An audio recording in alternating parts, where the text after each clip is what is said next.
प्यारे बच्चों, जैसा कि आप विदित ही हैं कि इस वर्ष इस कोरोना महामारी के कारण आज कक्षाएं जो हैं नहीं संचालित हो पा रही हैं।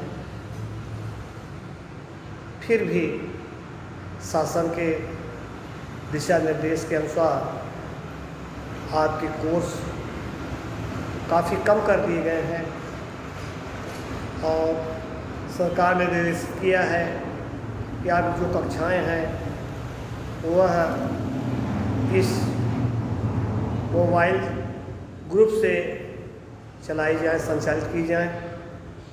आप कक्षा 10 पास करके आए हुए हैं, कक्षा 11 में एडमिशन आपने ले लिया है और इस एडमिशन में कल ही आपको जो कक्षा 11 के सामान्य हिंदी का पाठ्यक्रम था, आपने जो नंबर दिया है, व्हाट्सएप नंबर दिया है, उस पर कल प्रेषित कर दिया गया है। आप उसे देख लीजिए, पुस्तक खरीद लीजिए, जिससे जो है कक्षाएं जो है निरंतर चलाई जा सकें। फिर भी अगर आप किताब पुस्तक को नहीं खरीदते हैं तो आपका नुकसान होगा। अब हम आपको थोड़ी सी जानकारी आपको देना चाहते हैं। सबसे पहले हिंदी साहित्य का इतिहास पढ़ना है। हिंदी साहित्य इतिहास में सबसे पहले गद्य साहित्य है, फिर काव्य साहित्य है। आप जानते होंगे जो गद्य है, गद्य में जो गद शब्द है, गद में यत प्रत्यय जोड़ करके गद्य बनाया गया है और गद का अर्थ होता है बोलना, बताना या बातचीत करना। प्यारे बच्चों,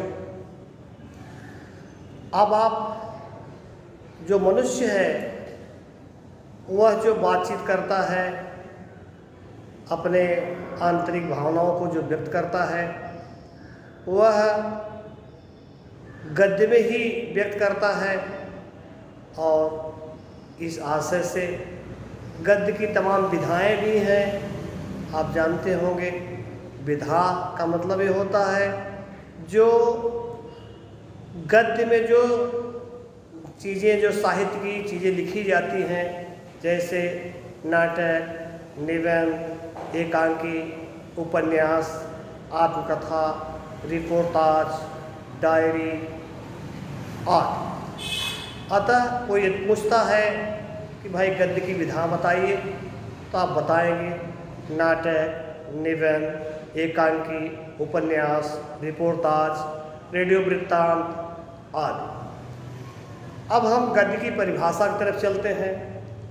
गद्य की परिभाषा छंद, ताल, लय से मुक्त रचना को गद्य कहते हैं। गद्य गेय नहीं होता है। फिर से सुन लीजिए, छंद, ताल, लय से युक्त रचना को गद्य कहते हैं।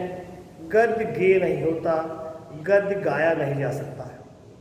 फिर उदाहरण में पूछेंगे तो आप वही गद्य की जो विधाएं हैं, जैसे नाटक, निबंध, एकांकी, उपन्यास जो हैं, यह गद्य में ही लिखे जाते हैं।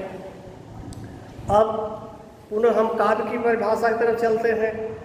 काव्य की परिभाषा छंद, ताल, लय से युक्त रचना को काव्य कहते हैं। छंद, ताल, लय से युक्त रचना को काव्य कहते हैं। काव्य गेय होता है, काव्य गाया जाता है। काव्य गेय होता है, काव्य गाया जाता है। काव्य के दो भेद हैं, एक है श्रव्य काव्य, दूसरा है दृश्य काव्य। श्रव्य काव्य क्या है, यह जानने की बात है। श्रव्य काव्य कोई पाठक है, कोई दर्शक है, जब किसी कविता को, किसी रचना को अपने कानों से सुनता है, आनंद की अनुभूति करता है, वह श्रव्य काव्य है। दृश्य काव्य क्या है? दृश्य काव्य में आप जानिए, कोई पाठक है, दर्शक है, वह रचित रचना को सुनता भी है और जो रचना को प्रस्तुत कर रहा है उसके हाव भाव को देखता भी है और देख करके आनंद की अनुभूति करता है, और वह जो है दृश्य काव्य है। फिर आपको हम ले चलते हैं काव्य साहित्य के इतिहास में। आप जानते होंगे जो हिंदी साहित्य है, हिंदी साहित्य का जो उद्भव है वह 800 से 1000 के बीच में हिंदी साहित्य का उद्भव माना जाता है। पहले जो हिंदी ये साहित्य थी यह अपभ्रंश से युक्त थी। तमाम जो है भाषा को परिमार्जन नहीं हुआ था, तमाम लेखकों के द्वारा, कवियों के द्वारा भाषा में परिमार्जन किया गया, भाषा को शुद्ध किया गया, और इस दशा में आज उन्हीं के नाम पर जो है यह इतिहास बन गया। तो हिंदी गद्य साहित्य में भारतेंदु हरिश्चंद्र का अहम योगदान रहा, और महावीर प्रसाद द्विवेदी और पंडित प्रताप नारायण मिश्र आदि लेखकों ने जो है अपने साथ तमाम लेखकों को मिला करके एक हिंदी साहित्य में अद्भुत प्रक्रिया के द्वारा जो है कार्य को संपादित किया है। इसीलिए लिखा जाता है, उन्हीं के नाम पर युग बना है, भारतेंदु युग, द्विवेदी युग, शुक्ल युग, शुक्लोत्तर युग। अतः इसी तरह से काव्य साहित्य में आप जानते होंगे, काव्य साहित्य इतिहास में सबसे पहला काल है आदिकाल अथवा वीरगाथा काल। आदिकाल अथवा वीरगाथा काल, यह कार्यकाल जो है आप कुछ कवि जो है इसे 775 से 1375 मानते हैं, कुछ कवि जो हैं 1000 से 1375 मानते हैं। फिर भी आप जानते होंगे आदिकाल का नाम जो है वीरगाथा काल हुआ। आदिकाल के विभिन्न नाम हैं, चारण काल, अपभ्रंश काल, अर्षयोक्त काल, सिद्ध सामंत काल, बीज वपन काल और प्रारंभिक काल। आदिकाल के कितने नाम हुए?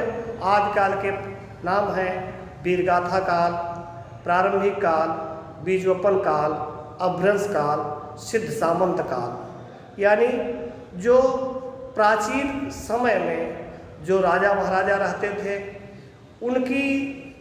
उनकी जो कार्यकुशलता थी, उनके जो कार्य थे, वह जो है प्रजा के द्वारा राजा के आदेश से प्रजा कार्य होता था और सारा अधिकार जो है राजा में निहित रहता था।